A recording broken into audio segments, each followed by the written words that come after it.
Hi, friends. It's Joni with Three Feathers Spiritual Wisdom. I am here today with a video about the coming eclipses starting on October 25th and the next one on November 8th of 2022.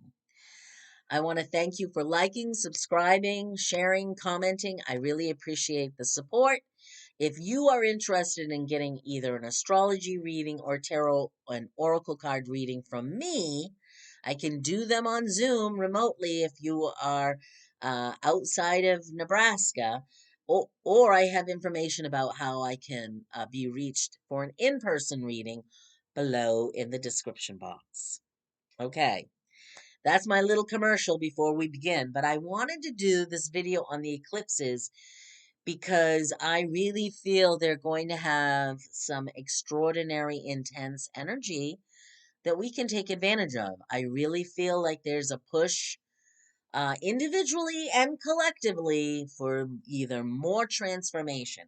And I know transformation has been a watchword basically all year long, practically, whether it was the Uranus, Saturn, square, or the Pluto movement, or just a whole bunch of other aspects. I could look at the past year and say, we've had so many opportunities to change, to evolve, and we're going to be given a number of more opportunities. And I think this is a key one, these eclipses, because we need to evolve. We need to evolve as human beings and go to a higher upgrade of our soul in the human experience.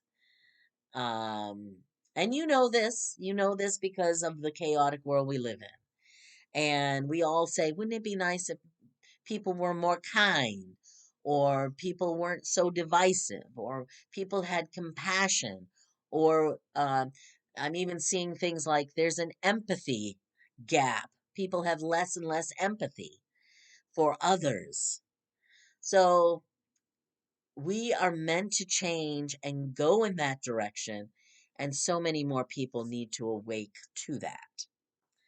Okay, I'm off topic here. Well, not really, because I think the eclipses again give us that next opportunity. We just have to take advantage of the opportunity. All right, so eclipses usher in an intense 6-month period of release or change or manifestation.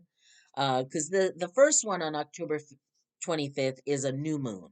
And new moons always stand for the start of a new cycle that is intentions we wish to set for attracting what we want in our lives. And this is happening at 2 degrees of Scorpio. And I want you to take note of the degree numbers for both the eclipses. The number 2 is very early in the sign of Scorpio. In astrology, the early numbers and the last numbers, as the signs get to those degree points, are the most intense energies, because it's had to have build up a lot of energy. The planet has had to build up a lot of energy to move into that that next sign.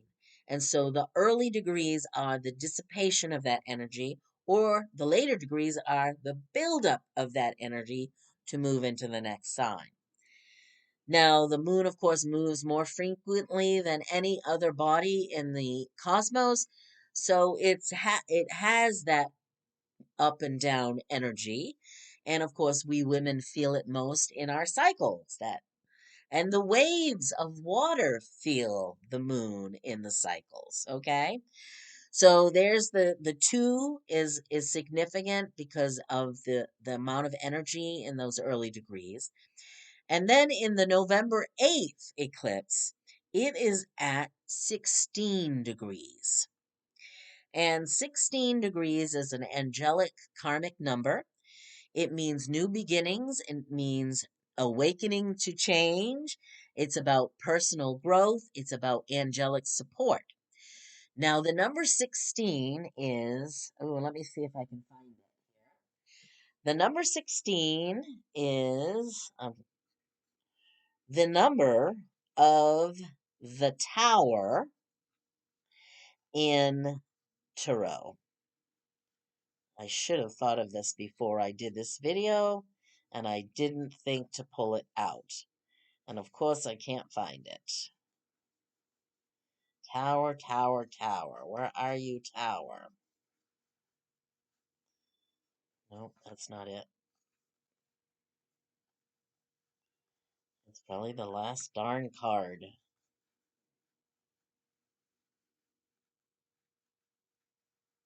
There it is. There's the tower. The tower is when sudden change takes hold. If we don't make the changes of our own volition, spirit comes in with a lightning bolt and creates the situation and the circumstances that that make us change. So this lunar eclipse, the full moon lunar eclipse at 16 degrees of Taurus, is at a karmic number that means change to happen. And I think change is not a bad thing at all. It's just the thing about the tower is that the lightning, if the tower was built on a good foundation and if it was truly solid, the lightning would not phase it at all, would not make a difference. But whatever is not solid in our lives may fall away due to the lightning bolt of the tower. So this eclipse is at the number 16. It's at that karmic number of change. It's the same number as the tower card in the tarot. So change could be happening more so on the November 8th full moon lunar eclipse. Let's break these eclipses down further. Scorpio, this new moon solar eclipse this coming week, is in Scorpio. Scorpio is a water sign. It is probably the most misunderstood zodiac sign because it is complicated. There's dualities there. Even though it's a fixed sign, there's still dualities there of complexity. There is the depths of the subconscious.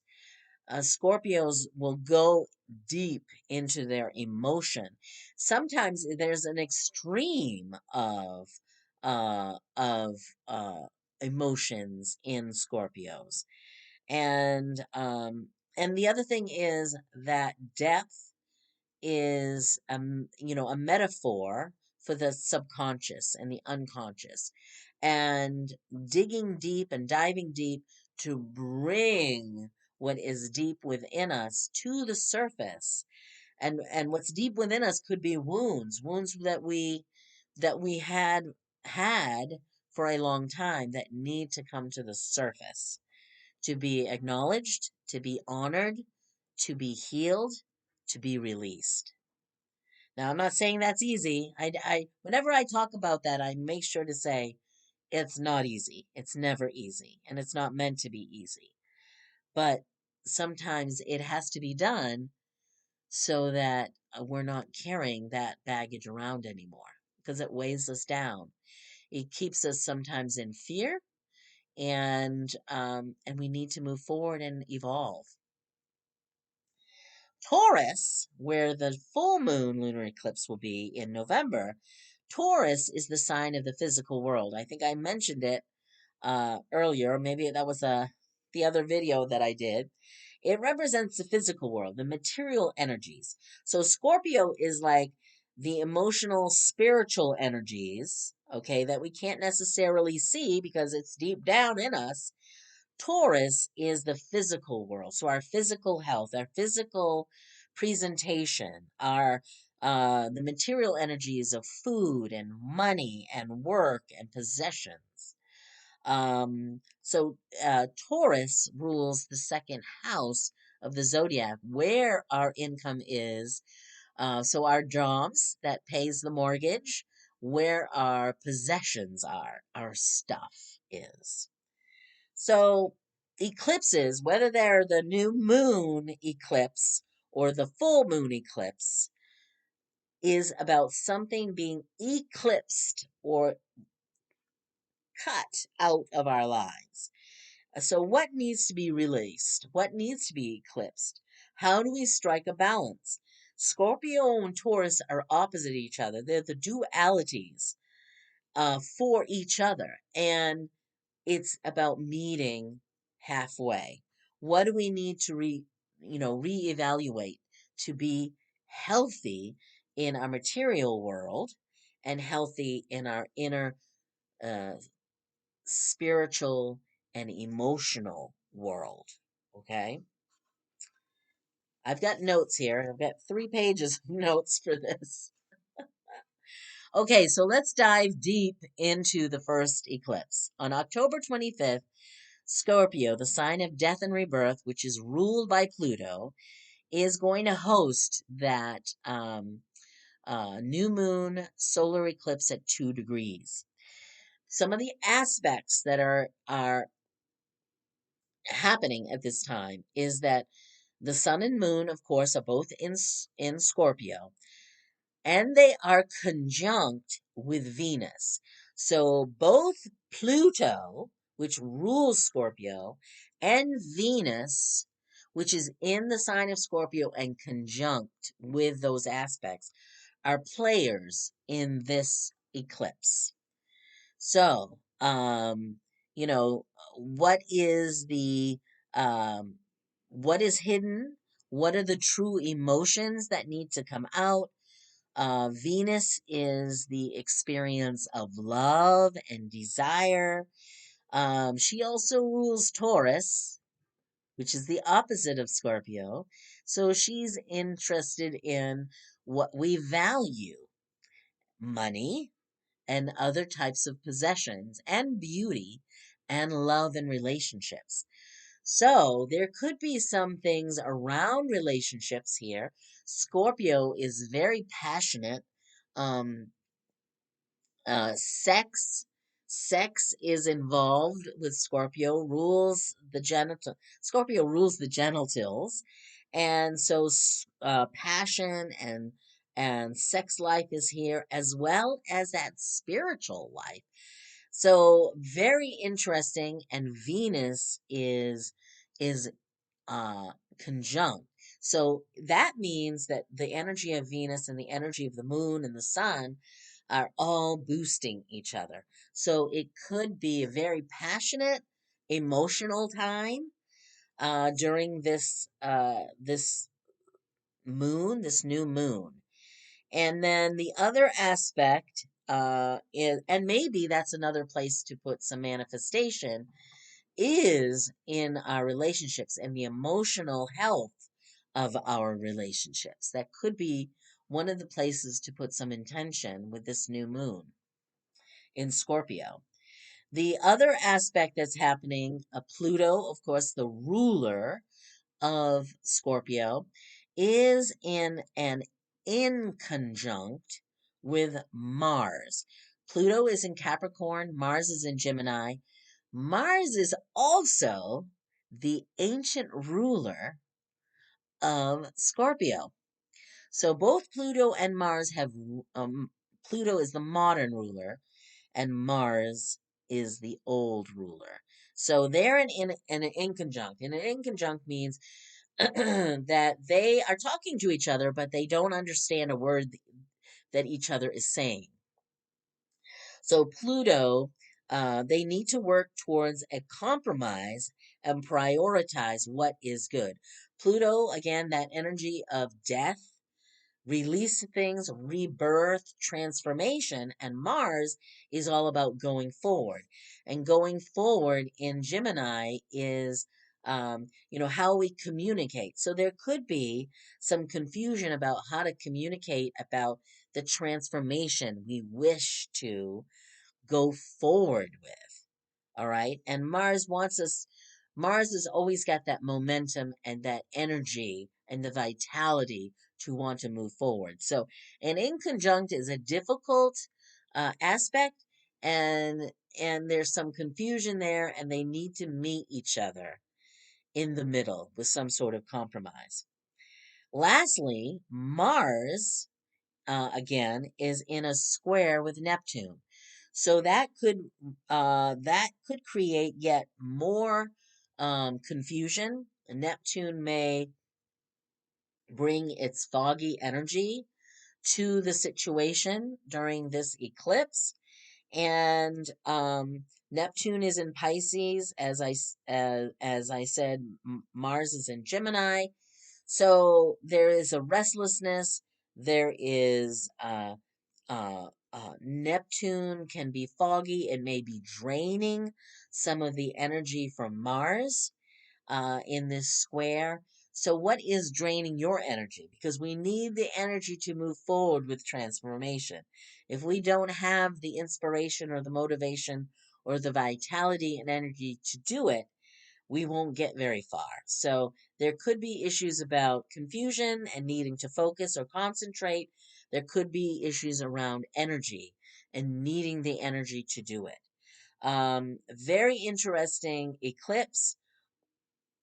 Um, what changes will begin and how it's not all going to happen this week, people. It's a 6 month energy until the next set of eclipses arrive next April and May. Okay? All right. Let's move on to the full moon lunar eclipse in Taurus at 16 degrees. Uranus is also in the mix here. Uranus is in Taurus and is conjunct with the moon, just like Venus was for the previous eclipse. Uranus is about independence, liberty, freedom, change. It's unpredictable. It wants us to move to modern technology, modern ways of thinking.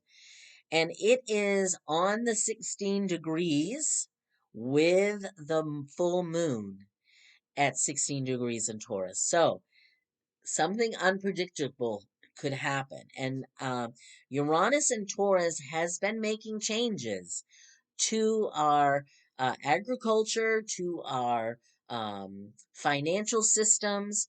It wants to make changes, and that could be an aspect to look for.